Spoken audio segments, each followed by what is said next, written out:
Buenos días a todas y todos. Soy José Luis Chicoma, director de ETOS, Laboratorio de Políticas Públicas. Estamos muy contentos que nos acompañen otra vez en esta serie de webinars que hemos denominado El futuro de la comida, donde tratamos los temas más relevantes sobre los sistemas alimentarios en México y América Latina y traemos una diversidad de voces de la región y del mundo.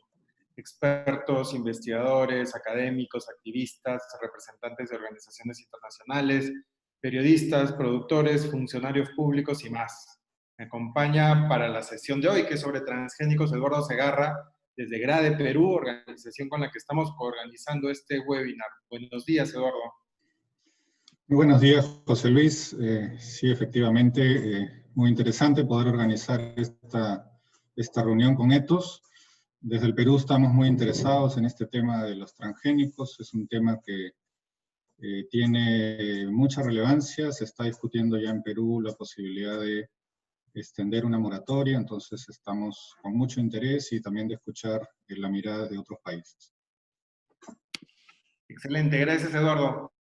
De hecho que es un tema muy controversial, genera muchas pasiones en ambos lados y por eso hemos convocado a un grupo de investigadores y académicos que conocen mucho sobre el tema desde diferentes ángulos y regiones de América Latina.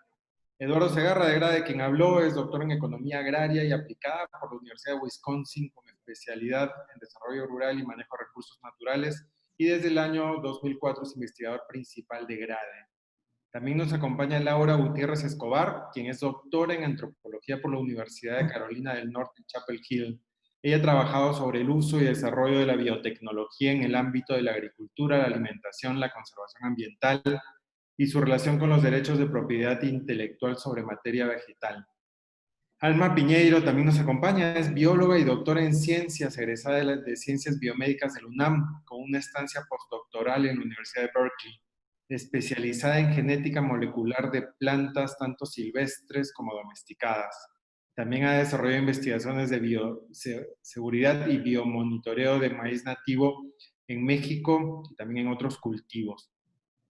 Muchas gracias a todos por acompañarnos. Voy a dar unas breves palabras introductorias sobre el tema. Hay mucha confusión, evidencia mixta y estudios contradictorios sobre el tema de los transgénicos en los últimos 30 años. Esto es por muchas razones. Hay financiamiento de industrias que se benefician por los transgénicos y por los productos que se venden con los transgénicos como herbicidas y que otorgan un apoyo muy dirigido a científicos y universidades en todo el mundo para obtener resultados favorables a sus intereses. Hay muchos libros e investigaciones que detallan esta problemática, incluidos los de la periodista Carrie Gilliam. Pero no solo eso, sino que también tampoco se han investigado los impactos sistémicos de los transgénicos. El enfoque ha sido erróneo. Se ha centrado durante décadas en analizar una variable, los rendimientos de las semillas, en lugar de analizar un conjunto de variables, volúmenes de producción en campos con policultivos, impacto sobre la calidad de la tierra, el uso del agua, las emisiones, la biodiversidad, entre muchos otros. Inclusive cuando solo se habla de rendimientos, la evidencia no necesariamente es favorable para los transgénicos. Estudios sin conflicto de interés dicen que no es cierto que el rendimiento sea mayor en transgénicos. Una comparación publicada por el New York Times en el 2016 no ve diferencias entre rendimientos entre Estados Unidos y Canadá con transgénicos versus Europa Occidental sin transgénicos. De hecho, en betabeles usados para producir azúcar, Europa tiene mejores rendimientos. La Academia Nacional de Ciencias de Estados Unidos tampoco encontró diferencias significativas en rendimientos en un estudio publicado en 2016 y dice textualmente, no hay evidencia de la data del USDA que el incremento histórico de los rendimientos en Estados Unidos en algodón, maíz y soya hayan cambiado. Además, uno de los argumentos para el uso de transgénicos es su necesidad para alimentar a una población creciente, siempre se menciona eso. Y aunque el 12% de la tierra cultivable en el mundo está dedicada a transgénicos, solo una fracción se destina a alimentación directa, humana. El resto es principalmente alimento para ganado, biocombustibles, jarabe de maíz, algodón, canola, entre otros. Partes de alimentación indirecta, sí, carne y leche principalmente, pero con un ratio de insumo-producto de calorías muy bajo, del 10%. Además, casi todo va a alimentación de países ricos cuando va a alimentación directa, mientras que 690 millones de personas sufren de hambre en el mundo. Y si uno revisa las patentes de transgénicos, se encuentra que casi todas las patentes son para alimento de ganado, uso industrial, biocombustibles, casi nada para alimentación directa. Y vamos a otro de los argumentos, el uso de agroquímicos. Los transgénicos prometían usar menos. Ese estudio que mencioné, que publicó el Times, encontró que Estados Unidos ha aumentado su uso de herbicidas. Y de hecho las cifras son más precisas. Estados Unidos sí bajó en 33% su uso de pesticidas, pero aumentó en 21% el uso de herbicidas que son mucho más utilizados. La comparación era con Francia, que redujo su uso de insecticidas en 65% y su uso de herbicidas en 36%. De hecho, en Estados Unidos el uso de herbicidas creció 2.5 veces en uno de los cultivos más importantes transgénicos, en soya, en 20 años, cuando la producción creció solo 33%. En Estados Unidos también el uso de herbicidas en maíz estaba bajando hasta que se introdujeron los transgénicos y se duplicó el uso entre 2002 al 2010 hasta que se estabilizó. El reporte que también mencioné de la Academia de Ciencias encontró que en ciertos casos se incrementó resistencia de insectos y de hierbas a los herbicidas, particularmente al famoso glifosato. El uso mayor es resultado de estas resistencias y es difícil romper ese círculo vicioso. La primera supermaleza que sea amenaza para la agricultura se detectó en Delaware en el 2000. Desde ese momento han crecido significativamente las supermalezas e infestado gran parte de campos de soya, maíz y algodón en Estados Unidos. En el 2010 ya había 5% en superficie. Ahora hay más de 45 especies resistentes al glifosato. Es una evolución natural en todo el mundo. Crecen rápido hasta ser de un tamaño y una fortaleza que pueden quebrar maquinaria que se utiliza para arar. Y así podemos seguir sobre los efectos en biodiversidad, economía, concentración en mercados globales, pero justo para esto tenemos a nuestros distinguidos panelistas y por eso empiezo con Eduardo Segarra. Eduardo, que estás en Perú, el Perú de hecho uno de los países más megadiversos en el mundo, ha tenido, como mencionamos, una moratoria de transgénicos por casi 10 años que vence el 2021. Eduardo, ¿cuáles crees que son los beneficios y peligros de usar transgénicos en la agricultura en el Perú y en el mundo? ¿Crees que se debería extender la moratoria en Perú? ¿Y qué beneficios y dificultades ha traído esta moratoria en los últimos años? Sí, Perú es uno de los pocos países de la región que decidió hace 10 años, en cierta forma, asumir los criterios del protocolo de Cartagena que planteaban el tema del principio precautorio como un tema central para el manejo de estas tecnologías transgénicas o de ingeniería genética, que empezaron a circular por el mundo en la década de los 90. El protocolo de Cartagena, hubo un consenso enorme de más de 140 países en el mundo que plantearon que era necesario plantear sistemas de bioseguridad y de regulación ante un tipo de tecnología que planteaba serios riesgos al medio ambiente, a la diversidad y al modo de vida de millones de campesinos en el mundo. E incluso también riesgos para la salud humana y para el propio sistema alimentario. En el Perú se empezó a discutir este tema luego del protocolo de Cartagena. Hubo un periodo donde al parecer el Perú iba a abrir sus puertas al ingreso de semillas transgénicas. Tuvimos incluso a la empresa Monsanto visitando a un presidente en el Perú, trayendo, digamos, una propuesta de iniciar y que el Perú sea uno de los países de la región que también se incorpore a este proceso.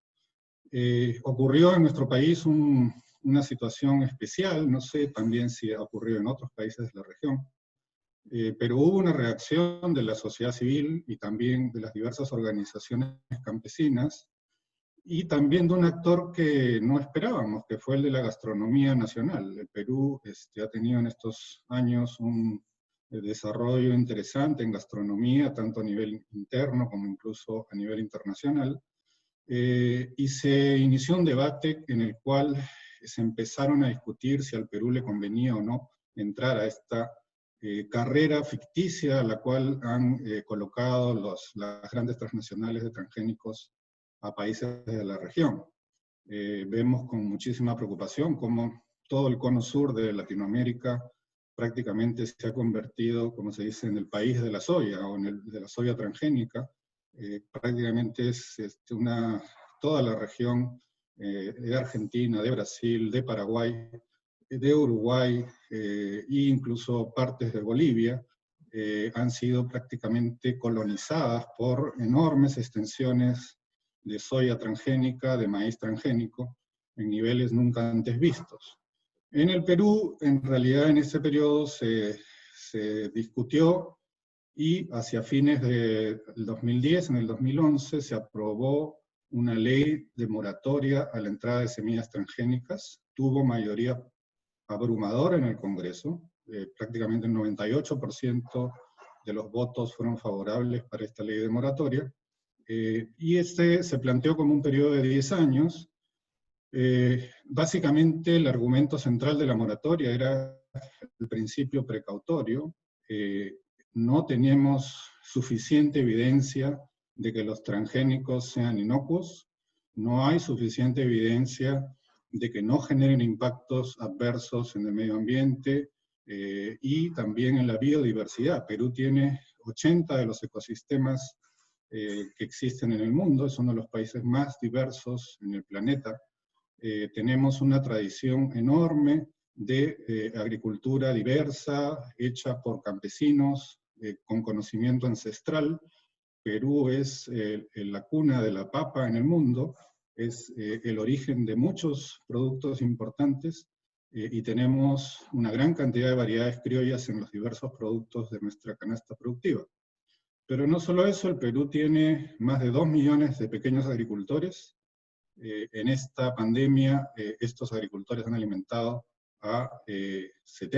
alimentan además al 70% de los alimentos del Perú, y son un elemento central en la defensa de las prácticas ancestrales y del manejo de la biodiversidad.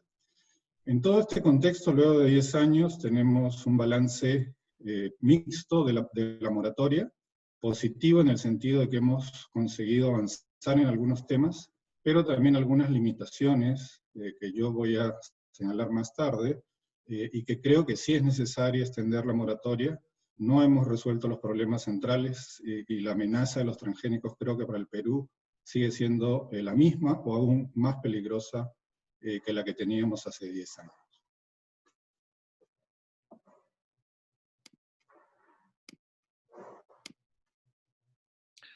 Muchas gracias, Eduardo, por los puntos importantes. Sí, de hecho que ahora vamos a compartir también cómo la sociedad civil fue importante en Perú y en otros países para detener el avance de los transgénicos y cómo puede ser una herramienta en el futuro.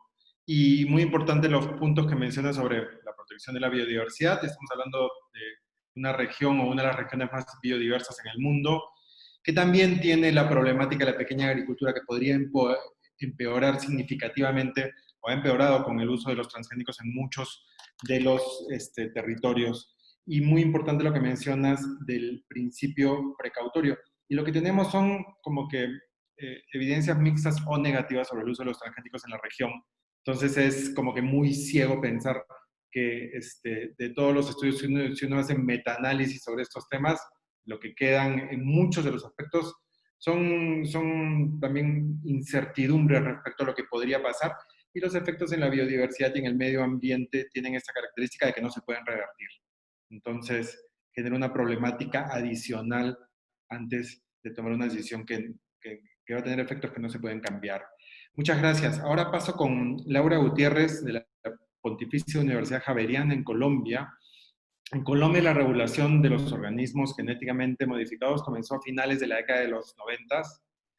Los cultivos genéticamente modificados ocupan un área de más de 100.000 hectáreas que en su mayoría comprenden monocultivos de maíz y algodón. Laura, ¿cuáles han sido los beneficios y costos de los transgénicos en la agricultura de Colombia? ¿Cuál ha sido su impacto en la biodiversidad y seguridad alimentaria? ¿Consideras que debería cambiar su regulación? ¿En qué sentido y por qué? Y un tema más específico, han ocurrido eventos de contaminación de especies nativas con transgénicos en Colombia. Gracias, Laura. Hola, muchas gracias por la invitación. Bueno, en realidad Colombia, como dijiste, no es una gran productora de transgénicos, digamos, a nivel mundial.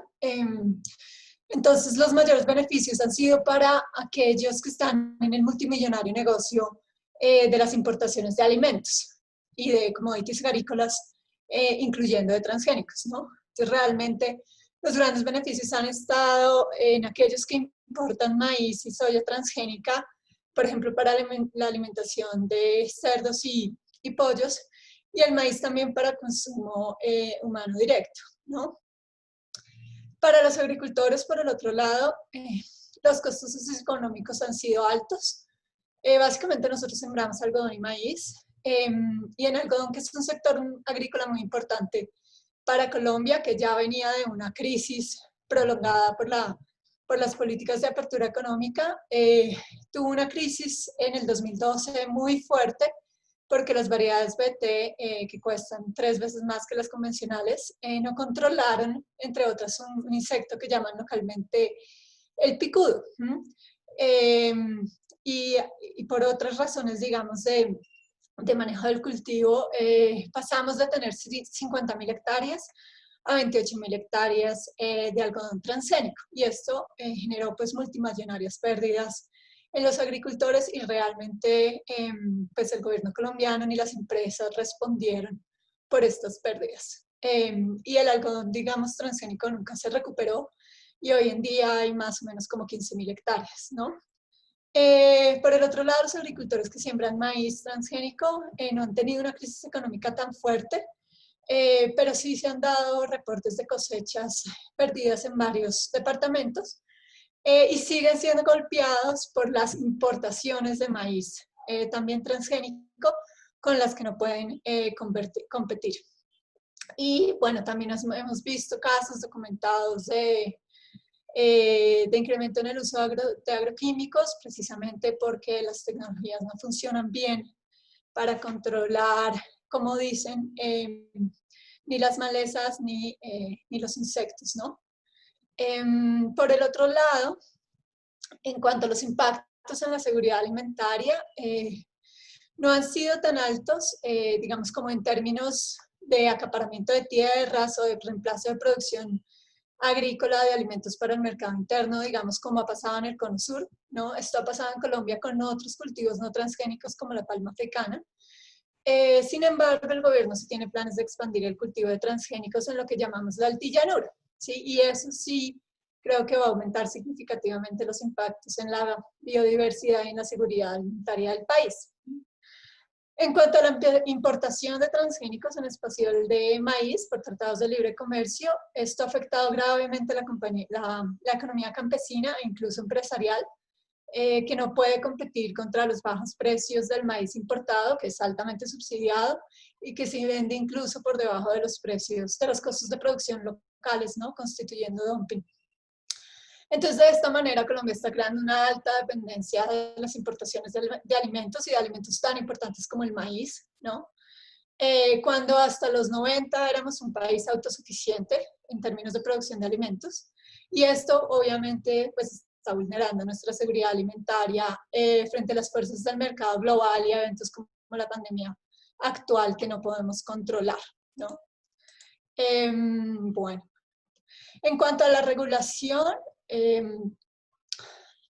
con el Tratado de Libre Comercio con Estados Unidos, Colombia debió adherirse a la UPOV 91 y por tanto modificar su legislación en propiedad intelectual sobre material vegetal para que se asemejara lo más posible a un régimen de patentes, ¿sí? Y pues esto obviamente porque beneficia a las corporaciones de biotecnología para que puedan hacer efectivos y lucrarse de estas patentes sobre semillas transgénicas en el país. Si bien la Corte Constitucional y también por un movimiento amplio campesino e indígena derogó la UPOV 91, se deben derogar todas las leyes sobre propiedad intelectual derivadas de esta, que criminalizan con prisión y con multas la reproducción y comercialización de semillas certificadas, y que exigen además que todas las semillas en el país sean certificadas. Entonces, básicamente aquí la premisa sería que las semillas deben ser bienes comunes y no mercancías. Igualmente, Colombia debe hacer una moratoria de transgénicos en el país, siguiendo el principio de precaución, la Declaración de la ONU sobre Derechos de los Campesinos y el Tratado de Semillas de la FAO, entre otros. Actualmente se sigue más bien el principio de equivalencia sustancial, que impide una rigurosa evaluación de los riesgos de los transgénicos, por ejemplo, porque dependen de los estudios de riesgo presentados por las mismas compañías de biotecnología. Pero además la evaluación que hace el gobierno colombiano es desarticulada en 3 comités que evalúan independientemente los transgénicos si son de uso agrícola, ambiental o para la salud y la alimentación humana, y está basada principalmente en criterios de rentabilidad y eficiencia, ¿no? Y lo otro es que también debe haber un etiquetado de alimentos transgénicos. Hay una iniciativa legal sobre esto, pero nunca ha sido implementada. Y sobre los eventos de contaminación de especies nativas con transgénicos, ha habido estudios independientes de organizaciones que han documentado contaminación de maíz transgénico en resguardos indígenas, donde está prohibido por ley la siembra de transgénicos, lo cual es muy grave teniendo en cuenta que somos un centro de diversidad del maíz, y que al igual que en México hay una estrecha conexión con el maíz, siendo fundamental en nuestra alimentación, cultura, identidad, ¿no? Entonces, también se ha comprobado la contaminación transgénica de semillas convencionales de maíz certificadas, de algunas de estas, que se venden en almacenes agrícolas. Entonces, bueno, por ahora dejaría por ahí. Gracias. Muchas gracias, Laura. Muchos temas interesantes que mencionas, desde los impactos ambientales, en la economía también y en la autosuficiencia alimentaria, de ciertas decisiones políticas relacionadas con los transgénicos y con el tipo de agricultura que promueven, así como el etiquetado de transgénicos. Y la contaminación transgénica es imposible controlar por una regulación, los vientos y cómo se mueven las abejas. Entonces, al final de todo esto debería ser uno de los principios que nos llevan a ir por el principio de precaución. Justo también de eso vamos a hablar, gracias Laura, vamos a hablar con Alma Piñeiro, de la UAM Xochimilco y de la Unión de Científicos Comprometidos con la Sociedad que está en México. Ella. México es un territorio megadiverso, como también los otros que hemos mencionado, con 22.000 especies de plantas, mismas que representan el 10% de las especies conocidas en el mundo, y es el centro de origen de numerosos cultivos, entre ellos el maíz, el chile, el frijol, la calabaza, la vainilla, entre muchos otros. La experiencia mexicana con los transgénicos comenzó en 1988 cuando una empresa solicitó y recibió autorización para realizar pruebas de campo con tomates transgénicos. Ha pasado un largo camino desde entonces, con avances y retrocesos, desde 1998, perdón, con una fuerte sociedad civil que ha ganado batallas en el Poder Judicial y con prohibiciones todavía vigentes en ciertos cultivos. Alma, ¿cuáles consideras tú que son los beneficios, perjuicios y peligros del uso de los transgénicos en la agricultura en México y en el mundo? ¿Por qué consideras que deberían aprobarse, regularse o prohibirse en México? ¿Qué significaría la aprobación de los nuevos marcos legales de variedades vegetales y cuáles serían las implicaciones y daños en nuestra biodiversidad? Hola, buenos días. Gracias por la invitación a este conversatorio. Bueno, creo que antes de entrar a, digamos, detalles más técnicos sobre el uso de este tipo de tecnología, en particular de los transgénicos generados a través de la técnica de transgénesis, lo acoto así porque, bueno, ahora tenemos nuevos organismos genéticamente modificados utilizando tecnologías de edición genómica que pueden ser diversas y que tienen ciertas ventajas sobre la tecnología de transgénesis, digamos, previa, y también tiene ciertos riesgos nuevos que no tenía la tecnología de transgénesis previa. Pero antes de entrar en detalle, yo creo que es importante que esta discusión se vea en un contexto, digamos, sociopolítico amplio.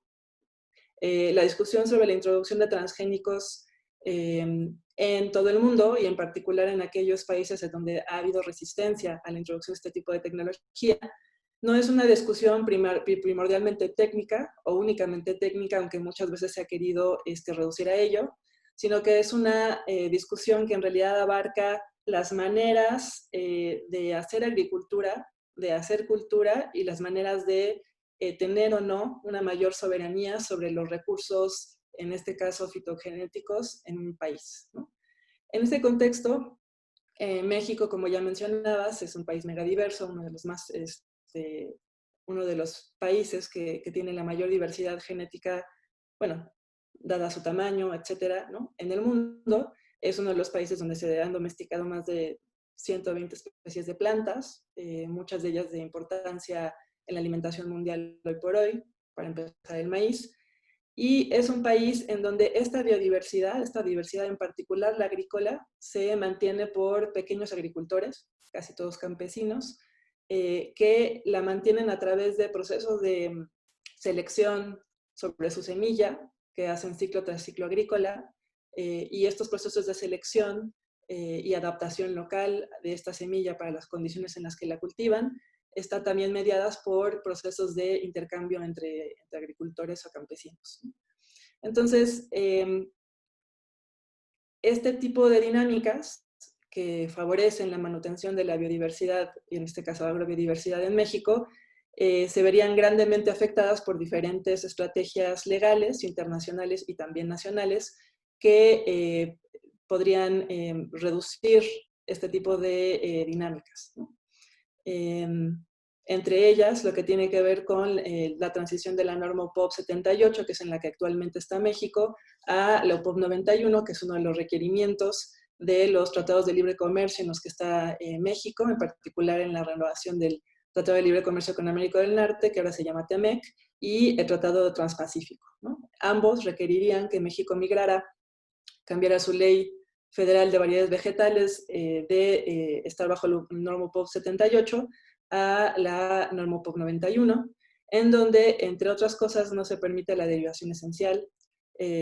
Esto quiere decir que no se permite que agricultores utilicen generen sus propios procesos de fitomejoramiento a partir de semilla que adquirieron, por ejemplo, comprándola, ¿no? Bajo la norma UPOV 78 sí se permite, ¿no? Este tipo de cuestiones legales va en contrapelo de las dinámicas de intercambio de semilla y de mejoramiento genético local que llevan haciéndose por milenios y afectaría de manera diferencial a los pequeños agricultores que, de nuevo, son los que mantienen hoy por hoy la agrobiodiversidad en nuestro país. Entonces, ¿por qué pongo este contexto más amplio? Porque, bueno, efectivamente, después de que en 1988 empezaron las primeras siembras experimentales de diferentes plantas genéticamente modificadas en México, se experimentó con calabaza, jitomate, maíz, etc. Un panel de científicos empezó a revisar los resultados preliminares de estas siembras, haciendo una evaluación de bioseguridad a nivel del país, y lo que terminó sucediendo fue que se implementó una moratoria de facto a la siembra de organismos genéticamente modificados, en particular maíz, a partir de 1998, porque se consideró que el país no tenía las condiciones ni legales, pero de manera importante tampoco las condiciones prácticas para poder hacer un biomonitoreo de estos maíces transgénicos sembrados en calidad experimental, ni de su introducción a la cadena alimenticia humana, ¿no? Que, como mencionaba la colega anterior, en el caso de México, el maíz es el cultivo base de la alimentación de la mayoría de la población. Entonces, en este contexto, y una vez que se detectó la presencia, digamos, adventicia o no esperada de maíz genéticamente modificado en variedades nativas de maíz de la Sierra Norte de Oaxaca, que está en el sureste de nuestro país, en una zona donde esto es básicamente montañosa y la parte de agricultura es más bien de autoconsumo, se generó toda una controversia porque a pesar de existir esta moratoria de facto desde 1998, se estaba detectando maíz o transgenes en trasfondos de maíces nativos en un lugar bastante apartado de México. Esto generó toda una discusión que con diferentes matices y diferentes cambios ha seguido hasta el día de hoy. Y parte de la preocupación en México es que México es el centro de domesticación del maíz, y derivado de este fenómeno, pues tenemos más de 58, 61 razas, que es la manera en la que se agrupa y se define la diversidad de maíz desde un punto de vista operativo. Y de nuevo, estas variedades son mantenidas por las dinámicas cotidianas de los agricultores, ¿no? una vez que se detectó este maíz genéticamente modificado en el 2001, empezaron discusiones que tenían que ver tanto con cómo lo legislamos, cómo lo vamos a regular, cuáles pueden ser las fuentes de entrada de maíz genéticamente modificado en nuestro país, y cuáles pueden ser los efectos del entrecruzamiento de maíz genéticamente modificado con variedades nativas, ¿no? Que están prácticamente por todo el territorio nacional. Yo he participado desde hace ya varios años en los esfuerzos de biomonitoreo para tratar de contestar una de las preguntas de, bueno, ¿está habiendo o no flujo génico entre maíz transgénico y maíz no transgénico? En cuyo caso encontramos, sí, la presencia de transgenes en variedades nativas de Oaxaca, también encontramos en algunos lugares de Guanajuato, encontramos en Veracruz y recientemente hemos encontrado en otros lugares. Entonces, bueno, eso contestaba la pregunta de si podía haber flujo génico. Ahora bien, México creo que es un ejemplo interesante de los problemas o las cuestiones no previstas quizá desde los lugares que han sido los fabricantes de organismos genéticamente modificados cuando cambiamos de contexto. ¿Por qué? Porque parte de la discusión sobre el flujo génico entre una variedad genéticamente modificada y una no modificada genéticamente era discutir cuáles tenían que ser las distancias de aislamiento entre una parcela donde hubiera algodón, soya, maíz genéticamente modificado y una parcela donde hubiera maíz, algodón, soya o maíz convencional no genéticamente modificado, y se hablaban de las distancias, de si eran 200 metros, 500 metros lineales, si había que tener un buffer, etcétera. Pero lo que quedó muy claro en el caso de México es que estábamos encontrando maíz genéticamente modificados en lugares muy apartados y que este tipo de dinámica de flujo génico no estaba relacionado con parcelas de maíz genéticamente modificado sembrado al lado de maíz convencional, sino que lo que estábamos viendo era un flujo a larga distancia de semilla, que era un fenómeno que no estaba considerado en otros países como Estados Unidos o mismo diferentes países de Europa, porque la lógica era que una vez que tú siembras semilla, normalmente híbrida, además genéticamente modificada, tú obtienes la cosecha, la vendes y no guardas semilla a partir de ahí para hacer una nueva siembra. Entonces, digamos que el ejemplo de maíz, de toda la discusión en torno a la introducción de maíz transgénico en México, ha podido ilustrar que no podemos extrapolar los supuestos, porque muchos son supuestos, y las realidades de un país a otro, y que tenemos que ver específicamente qué sucede en países que tienen dinámicas agrícolas, que tienen un nivel de biodiversidad y que tienen sistemas de producción de semilla muy, muy diferentes con respecto a países donde se favorece primordialmente la utilización de semilla híbrida o mejorada por diferentes métodos en un ambiente agrícola bastante homogéneo. Ahora, esto fue lo que pasó con maíz y al día de hoy, como mencionabas, pues no se puede sembrar, ¿no? En México oficialmente no se puede sembrar maíz transgénico porque hay una demanda legal en contra de su siembra desde 2013, ¿no? Y hay una moratoria de nuevo de facto. Ya nada más para cerrar, quiero mencionar que, bueno, esto es el caso del maíz, es un alimento importante para México, pero el caso del algodón y de la soya genéticamente modificada en México también ilustran otros fenómenos de efectos no esperados a la biodiversidad y a la agricultura de nuestro país, según, digamos, los supuestos que se manejan en países básicamente del hemisferio norte. Muchísimas gracias, Alma. Muy interesante desde cómo empezaste mencionando que es muy importante siempre considerar un contexto sociopolítico más amplio y cómo esto afecta no solo algunas variables que se pueden medir de manera científica y técnica, sino todo un sistema, unas maneras de hacer una agricultura en estos momentos con la importancia de la transición hacia una agricultura mucho más sostenible en todo el mundo y también el uso de los recursos biogenéticos, así como la importancia muchas veces subestimada del mejoramiento genético local y el intercambio de semillas, y cómo un cambio en este sistema afectaría principalmente a pequeños agricultores. También como el maíz genéticamente modificado se ha encontrado en lugares muy apartados y que cada país tiene una realidad distinta, y que se tiene que considerar México, Colombia, Perú y gran parte de la región latinoamericana, que es muy megadiversa. Ahora, muchas gracias, Alma. Ahora paso a todos los panelistas para lo que siempre hacemos, que es una segunda ronda de intervenciones que tiene que ver con el futuro, ¿no? Esta serie de webinars se llama El futuro de la comida. Entonces, les pregunto en el orden en el cual iniciamos, primero con Eduardo, después con Laura, después con Alma, ¿cómo imaginan el futuro de la agricultura con el uso de transgénicos? ¿Les conviene a México, Colombia y Perú ser o seguir siendo productores de cultivos transgénicos en la agricultura, obviamente? ¿Y cuál sería la alternativa si no son los transgénicos? Empezamos por Eduardo.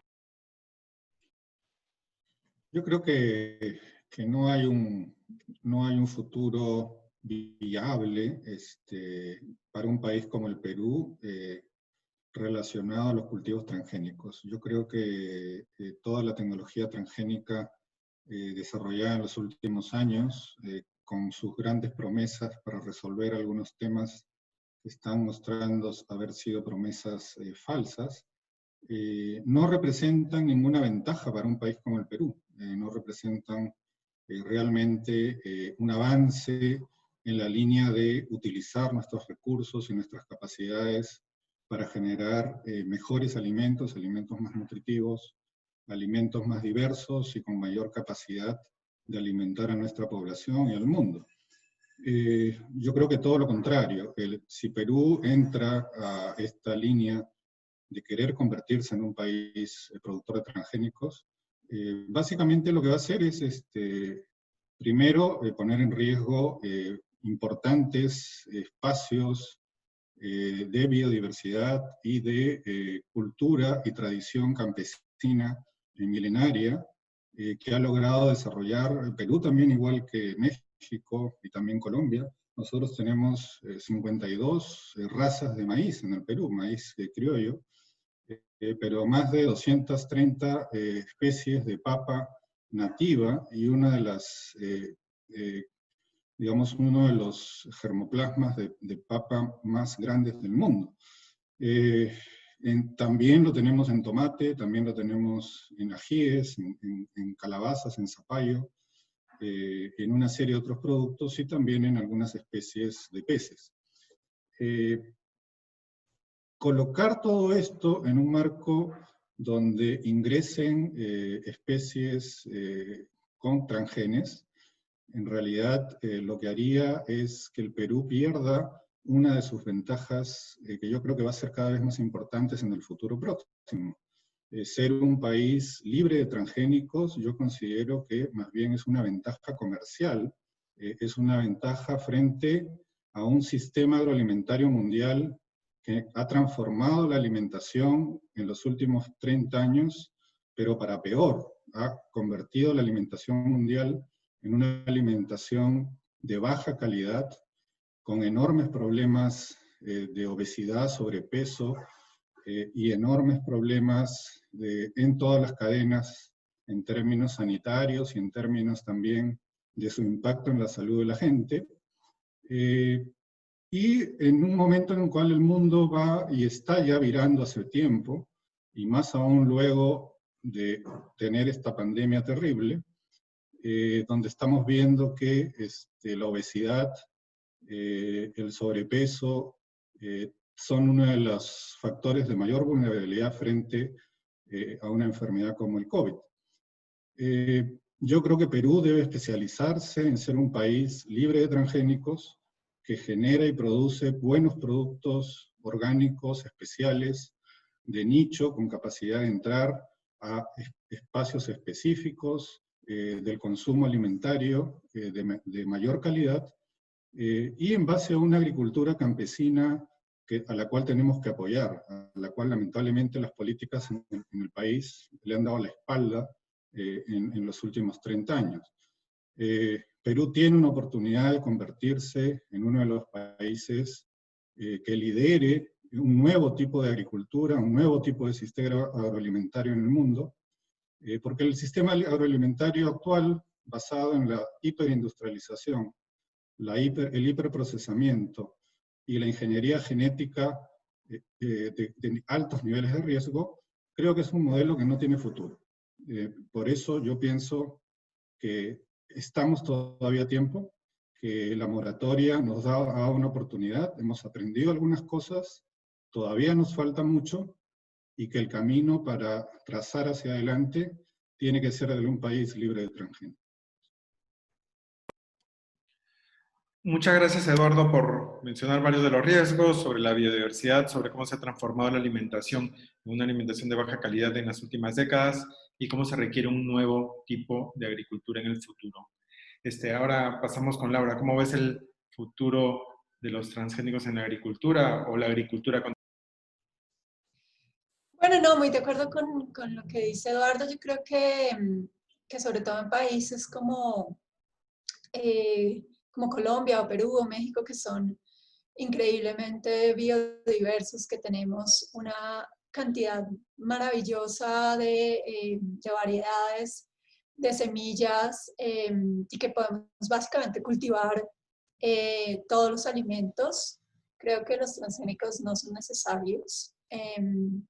Creo que más bien debemos proteger y potenciar esta biodiversidad agrícola que tenemos, y también, como dice Eduardo, proteger esa economía campesina, ¿no? Y esos saberes campesinos sobre el manejo de esta biodiversidad para realmente poder garantizar pues una dieta con alimentos saludables, nutritivos, diversos, pero también que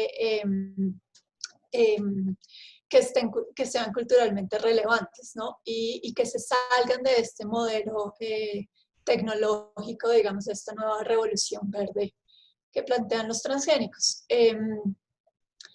Entonces, realmente creo que deberíamos ir pues, hacia la garantía de la alimentación como un derecho humano y de la seguridad y soberanía alimentaria, en los términos también de que podamos decidir libremente y sin presiones ni del sistema financiero mundial, ni de las grandes corporaciones, qué tipo de modelo agrícola o agroalimentario queremos, ¿no? Y tener el derecho también a producir nuestros propios alimentos y hacerlo de manera autónoma. Y en este sentido también creo que la economía campesina y la economía, digamos, en general de pequeños y medianos productores que producen para el mercado interno debe ser apoyada por el Estado, y que en esta transición, digamos, hacia formas, por ejemplo, de la agroecología, que es una transición difícil, pues el Estado también pues tiene una gran responsabilidad de apoyo en esta transición. Y creo que también como consumidores, ¿no? Tenemos un deber pues de elegir consciente y éticamente sobre cómo queremos alimentarnos, ¿no? Entonces, yo diría que el cambio básico que debemos hacer es ver la alimentación como un derecho humano de los pueblos a decidir qué tipos de alimentos quieren consumir y tener el derecho también de producirlos bajo sus propios modelos.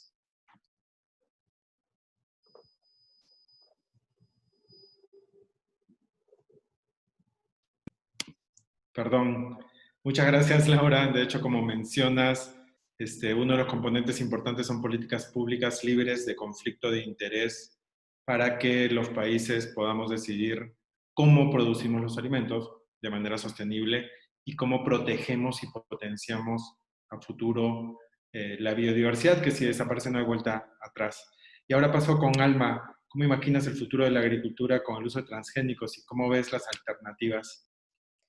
Sí, yo cuando vi esta pregunta me quedé pensando que ¿cuál futuro? El futuro es hoy. Llevamos ya más de 24 años con siembra de organismos genéticamente modificados a gran escala y de manera importante, pues en los últimos un poco más de 20 años, pues se han introducido de manera agresiva y ocupando grandes extensiones, en particular en Sudamérica, ¿no? Como ya mencionaba Eduardo, el colega que está aquí en el conversatorio. Entonces, más que esperarnos al futuro, el futuro ya ocurrió, ¿no? Y lo que estamos viendo es que en países como Argentina y Brasil no aumentó la soberanía alimentaria, no aumentó la seguridad alimentaria de esos países. lo que aumentó fue el despojo de los pequeños agricultores, el aumento del monopolio del campo y la concentración de la riqueza en unos pocos. Y lo que aumentó fueron los problemas de salud ambiental que tienen de manera muy importante, y lo han documentado diferentes colegas en Argentina, por ejemplo, por las aspersiones aéreas del herbicida glifosato, que es parte del paquete tecnológico de la soya, de mucha de la soya transgénica que se siembra en diferentes partes de Sudamérica. También maíz, esa tecnología también existe para maíz, para algodón y para otros cultivos. Entonces, lo que hemos visto del futuro de los transgénicos, que ya ocurrió, es que básicamente aumentan. ¿Qué ventaja tienen? Tienen una homogeneidad, que es una homogeneidad genética, tienen la homogeneidad de poder resistir ciertos fenómenos. Eso ya venía desde la Revolución Verde, como mencionó también Laura. Aumenta la simplicidad agrícola para poder escalar una tecnología y además reduce la mano de obra, ¿no? Entonces está pensado en un sistema de agricultura industrial que lo que hemos visto sistemáticamente es que no favorece a los pueblos de los territorios en donde se lleva a cabo esta tecnología, favorece a algunos actores privados, ¿no?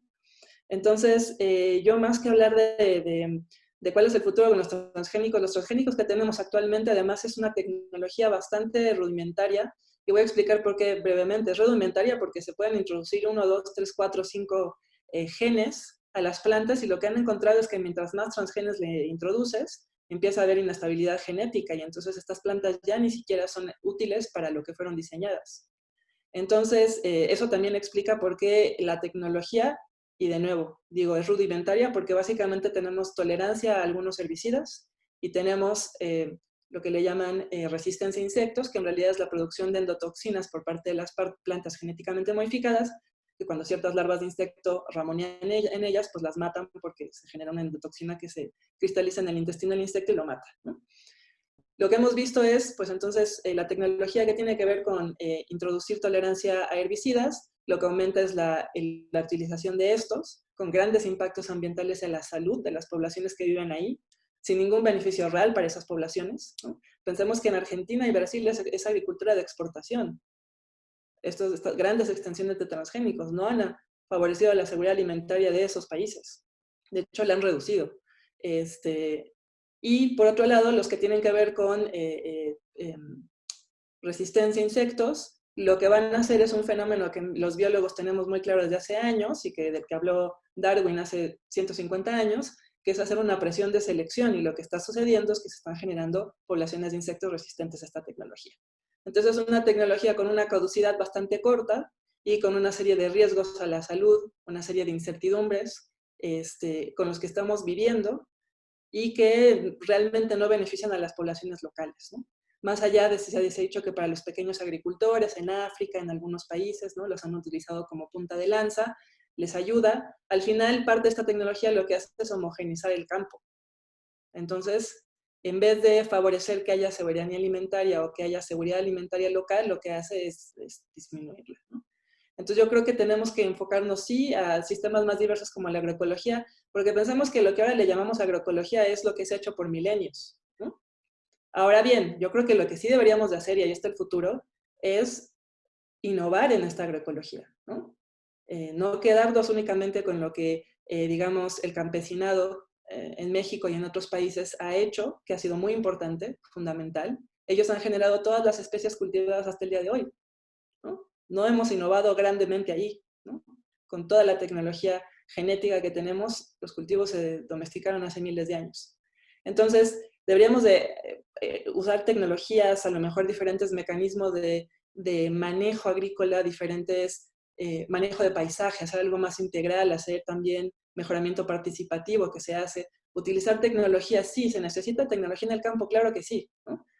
Pero en vez de estar pensando en utilizar un paquete que usa herbicidas, pues entonces pensemos en hacer deshiervadoras o hacer alguna otra tecnología que sea adecuada a diferentes ambientes agrícolas, que permita así disminuir la mano de obra, el esfuerzo humano, aumentar la producción, pero que no requiere de la utilización de paquetes tecnológicos que básicamente homogeneizan la diversidad genética, desplazando variedades locales, eliminan la seguridad alimentaria de las poblaciones locales al despojarlos de su semilla, y Y por otro lado, lo que terminan es favoreciendo un monopolio de la producción de alimentos en los países, ¿no? Yo creo que eso es algo que compartimos en todo Latinoamérica, ¿no? Con sus diferencias, ya podemos platicar después de ellas, ¿no? Muchas gracias, Alma. Como dices, el futuro es hoy. De hecho, la prueba ya se realizó. Lastimosamente fue en dos países muy grandes, Argentina, Brasil, al menos en América Latina, de una escala muy grande, donde los resultados son el monopolio del campo, muchos problemas con la salud ambiental, no ha favorecido a los pueblos, y han habido muchos problemas relacionados, y también lo que mencionas de cómo es una tecnología muy rudimentaria que al final tal vez se presenta de una manera muy distinta, ¿no? Entonces es importante como desde tu punto de vista y desde tu expertise que nos digas eso. Muchas gracias. Y ahora pasamos a las preguntas del público, que hay muchas. Y voy a empezar con las preguntas que salen en el Zoom. Con Luis Díaz Batalla, dice que la transgénesis es una tecnología que no desaparecerá, tanto en aplicaciones médicas, farmacéuticas, biotecnológicas, ambientales y agrícolas, y actualmente se encuentra en manos de grandes empresas. Sin embargo, los países deben abordar el tema racionalmente sin negarlo, pues son dependientes de tal tecnología. Si continúan con esta tendencia de negar el tema, dice Luis, y no apoyar su estudio, no se corre riesgo de ser aún más dependientes y dejar la tecnología en manos de algunos cuantos. María José Pérez Alonso dice, ¿cuáles son los principales riesgos o beneficios para la salud humana de los transgénicos? También, ¿cuál es el reto principal que enfrentan los gobiernos en cuanto a alimentos genéticamente modificados? Y también hay otras preguntas de Luis y María, pero voy a pasar a otra que es, ¿cuál es la relación entre los transgénicos y el glifosato? ¿Y qué se pierde o qué se gana de mantener la discusión de estos temas por separado? Gracias. Y María Andrea Uzcategui nos dice, los agricultores no tienen derecho al acceso a tecnología de punta para mejorar su capacidad productiva y forma de vida. Ejemplos de Honduras, India, Colombia, entre otros, de mejores ingresos y progresos gracias al uso de OGM. Hay muchos, dice. Bueno, con eso podemos empezar para una primera ronda de preguntas, por más que hay más, y empezamos en el mismo orden, con Eduardo, Laura y Alma, como quieran responder las preguntas. Ya, bueno, una primera aclaración sobre la moratoria peruana, ¿no? Esa moratoria ha sido establecida para uno de los usos de transgénicos, que es el ingreso de semillas transgénicas. Obviamente no se ha puesto ninguna prohibición a la importación de alimentos con contenido transgénico, algo que también es algo que deberíamos hacer, por lo menos en tener algunos estándares y conocer el nivel de contenido transgénico de los alimentos, algo que ha sido sistemáticamente bloqueado por la industria. Perú también aprobó una legislación de etiquetado de alimentos con contenido transgénico que hasta ahora no ha sido reglamentado. Sin embargo, no impone ninguna restricción ni prohibición a el uso o la experimentación con semillas transgénicas en espacios confinados. Nuestra moratoria no es una moratoria irracional que impide y bloquea la investigación con biotecnología moderna, como se le llama, o ingeniería genética. No tiene esa orientación. Está centrado en el problema de las semillas y el ingreso de semillas que son en realidad bombas de tiempo y son un proceso, como bien ha sido descrito y que lo vemos con total dramatismo en países hermanos como Paraguay, como Argentina, como Brasil. Brasil en este momento está enfrentando lo que yo diría es el intento de destrucción desde el poder y desde la presidencia de Brasil de la economía campesina brasileña. El señor Bolsonaro ha reducido a la mínima expresión el presupuesto y la ayuda a los campesinos y a la economía campesina brasileña. En realidad, en todo un proceso en el cual uno de los daños más grandes que han hecho los transgénicos en la región ha sido la destrucción de miles de hectáreas de bosques amazónicos, con el avance de la soya transgénica de manera absolutamente descontrolada en vastas zonas de la Amazonía brasileña.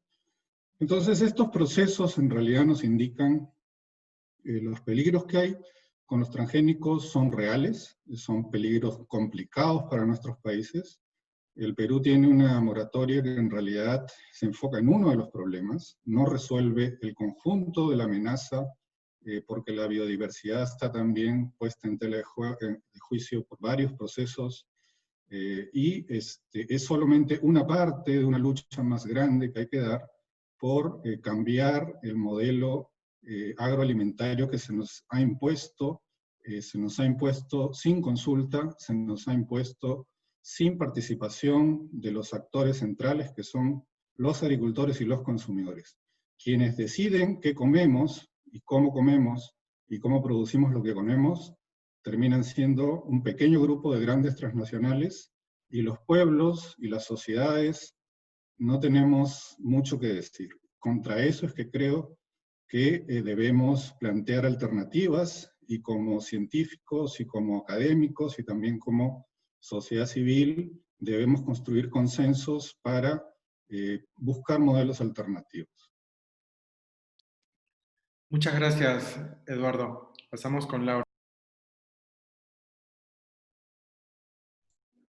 Hola, sí, gracias. Bueno, creo que son muchas preguntas y hay unas que les voy a dejar a Alma.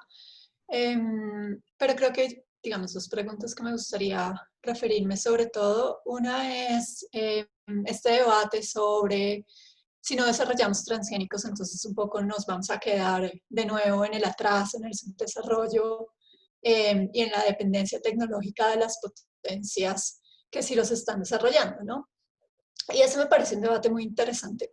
Y creo que el problema es que de qué manera somos independientes y autónomos en definir qué tipo de tecnologías queremos. Y no simplemente creo que la dependencia se mantiene cuando asumimos acríticamente que ese modelo de transgénicos y de desarrollo tecnológico en biotecnología es el modelo que hay que seguir porque es el modelo, digamos, que nos da mayores beneficios. Entonces, en este sentido, yo creo que la primera pregunta que debemos hacernos como país es qué tipo de tecnologías queremos desarrollar, que sean relevantes y que sean adaptadas a nuestras propias situaciones y condiciones históricas, socioculturales, ambientales, etc. Y no simplemente de manera, digamos, acrítica, decir que como estas son las tecnologías de punta que se han desarrollado en el norte global, entonces tenemos que entrar en esa carrera y empezar a desarrollar nuestros propios transgénicos, ¿no? Y creo que esto además pues debe ser un debate democrático y que deben estar en ese debate no solamente los científicos, ni no solamente el Estado, ¿no? Sino que en ese debate los principales actores deben ser precisamente pues los agricultores, los campesinos y también los consumidores, ¿no? Eso diría, digamos, por un lado. Y por el otro lado, que también que se define como tecnología de punta, o sea, y en qué sentido, porque simplemente la biotecnología y la manipulación genética es lo que se define como la tecnología de punta y no, digamos, otros tipos de tecnología basados en conocimientos campesinos y en la agroecología, que también es una ciencia, ¿no? Y que también podría considerarse que avanzar en agroecología pues es también otros tipos de tecnología de punta, ¿no? Digamos. Eso por un lado. Por el otro lado, en este debate sobre glifosato, digamos, y transgénicos también me parece interesante y estoy de acuerdo en que no debe estar, digamos, separado. Y creo que precisamente es porque los transgénicos, digamos, y la biotecnología no es simplemente una tecnología, sino es todo un modelo, como hemos dicho, es todo un modelo agroalimentario que no viene de la nada, que no surge de la nada, sino que precisamente surge de ese modelo industrial que se ha venido desarrollando y de la revolución verde y por tanto sigue esas mismas lógicas de una agricultura altamente intensiva en agroquímicos y una agricultura altamente, digamos, intensiva en desarrollo tecnológico que deja de lado a la gente, ¿no? Es un poco como dicen en el Cono Sur, una agricultura sin gente. Entonces, creo que evidentemente este tema de los agroquímicos está totalmente integrado al tema de los transgénicos y no puede desarrollarse por separado, ¿no? Porque son las mismas compañías de biotecnología están interesadas tanto en el desarrollo de transgénicos como en el desarrollo de agroquímicos, porque hacen parte de su mismo negocio, ¿no? Entonces, bueno, creo que eso por ahora, porque en cuestiones de tiempo le cedo la palabra a Alma. Gracias. Gracias, Laura. Alma, por favor. Sí, gracias. Una de las preguntas que hizo el público, relacionado con, bueno, los transgénicos están aquí, es una tecnología útil, bueno, sí, los transgénicos, o sea, hacer transgénesis o hacer edición genómica, que es lo que es, digamos, la nueva tecnología más eficiente de manipulación genética directa, que puede ser útil, sí, se usa rutinariamente en laboratorios para tratar de entender, por ejemplo, cómo, qué genes y cómo y dónde inciden en el desarrollo de las plantas, los animales, los hongos, etcétera. Entonces, pero yo creo que es importante acotar el uso de este tipo de tecnologías que pueden ser muy poderosas para contestar preguntas que son importantes en el contexto de un laboratorio y un espacio confinado, que cuando esa tecnología la transferimos al campo, es decir, al campo abierto, y además en interacción con diferentes fenómenos propiamente sociales y humanos, ¿no? Cuando uno está haciendo un organismo genéticamente modificado y lo tiene en un laboratorio biocontenido, es una simplificación brutal de la realidad. Nosotros, los experimentalistas, jugamos a ser Dios, controlamos todos los factores controlables, temperatura, número de horas luz, este tipo de sustrato, etcétera, etcétera, etcétera. Y aún en esos contextos controlados, lo más posible, empezamos a encontrar efectos no esperados de nuestros procesos de modificación genética, ¿no? Sí, eso entonces en ese contexto aún ahí tenemos muchas incertidumbres en un ambiente que está simplificado y controlado. Si eso lo transferimos a un ambiente complejo, como puede ser un ambiente agrícola, y complejo desde el punto de vista del tipo de suelo, las plantas con las que va a interactuar un organismo genéticamente modificado, las prácticas culturales, el contexto socioeconómico, empezamos a, digamos, como decir, compendiar y concentrar diferentes grados de incertidombres y riesgos para los que no estamos preparados, ¿no? Además, en el evento de efectos negativos no esperados, esos efectos terminan siendo pagados o terminan siendo sufridos por diferentes actores que no son los que generan la tecnología, ¿no? Entonces, uno de los y ahorita voy a regresar a ese punto, y México es un caso claro de eso, a pesar de que no tenemos el hectareaje de organismos genéticamente modificados que tiene Sudamérica. Pero, por ejemplo, se introdujo soya, voy a una vez hablar de eso, se introdujo soya genéticamente modificada en la península de Yucatán, también es el sureste mexicano, y uno de los argumentos para poderlo introducir en ese contexto es que no tenemos parientes silvestres de la soya, lo cual es cierto, no los tenemos, ¿no? Sin embargo, tuvo un efecto colateral no esperado, dos muy importantes. Uno, empezó a afectar la producción de miel local, que es básicamente miel que se exporta a Europa y es una entrada económica muy importante para los agricultores de la península. Empezaron a rechazar los embarques de miel en Europa, en particular en Alemania, porque en Alemania tiene una política de cero tolerancia a productos genéticamente modificados y la miel traía polen de esta soya transgénica, ¿no? Entonces hay una afectación a todo un estilo de vida y fue una afectación que no estaba siendo prevista de antemano, ¿no? Y que no tenía que ver con tener o no parientes silvestres de la soya. Otro efecto, la península de Yucatán tiene un sustrato calcáreo y tiene una tierra, un suelo muy poroso, y lo que encontramos es que como esta soya transgénica era tolerante a glifosato, estamos encontrando glifosato en los diferentes ríos subterráneos que surten de agua potable a la población de la península, y tenemos altos grados de glifosato en orina, leche materna y sangre de las personas que están viviendo ahí, ¿no? Entonces, este tipo de cosas son cosas que no podemos prever desde el laboratorio necesariamente, y de nuevo tenemos, para poder hacer análisis en el laboratorio tenemos que tener una visión muy restringida y muchos supuestos que no necesariamente se cumplen, por ejemplo, de estabilidad genética, de siempre la generación del mismo tipo de morfología, es decir, el fenotipo, que no se cumplen una vez que lo sacas del laboratorio, ¿no?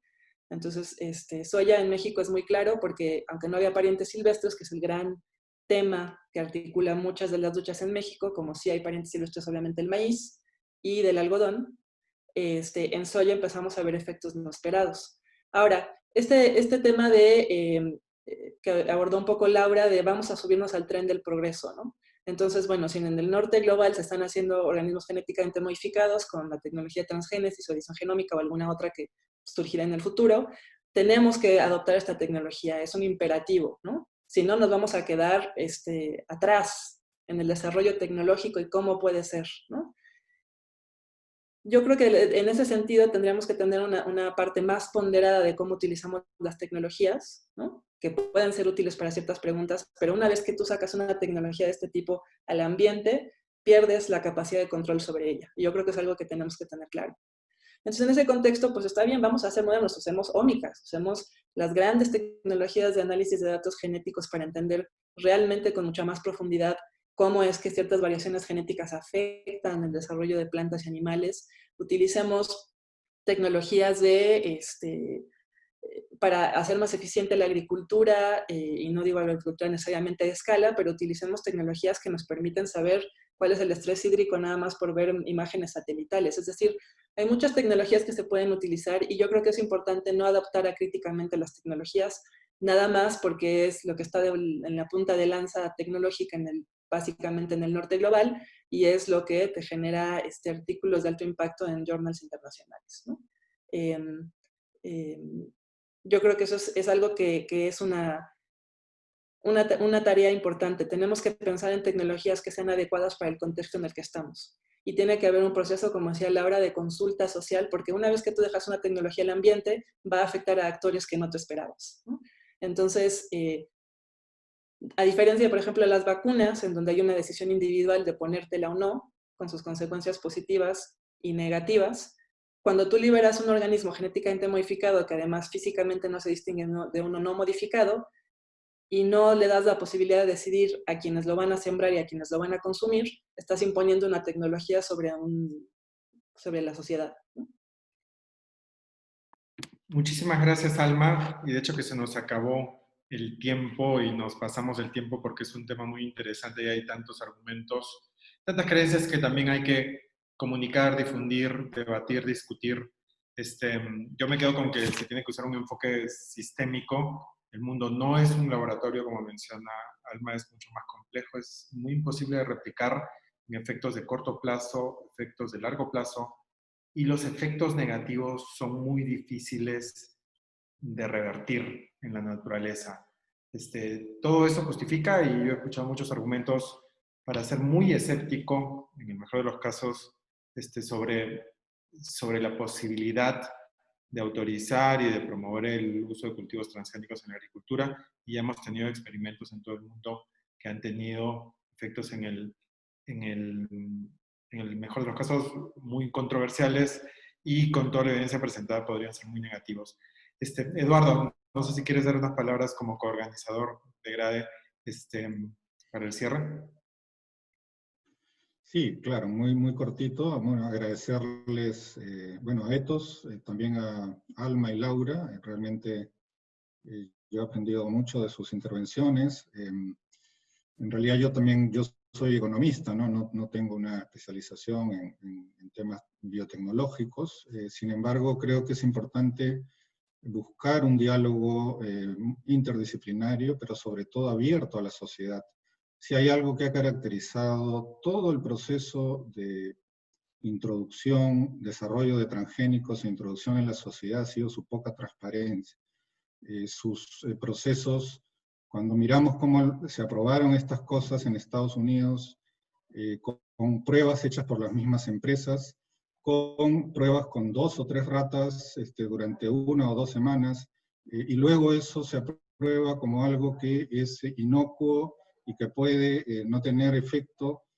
Realmente eso fue una profunda irresponsabilidad, y esos esquemas de aprobación de este tipo de alimentos y de semillas incluso han sido mucho más graves en países de nuestra región.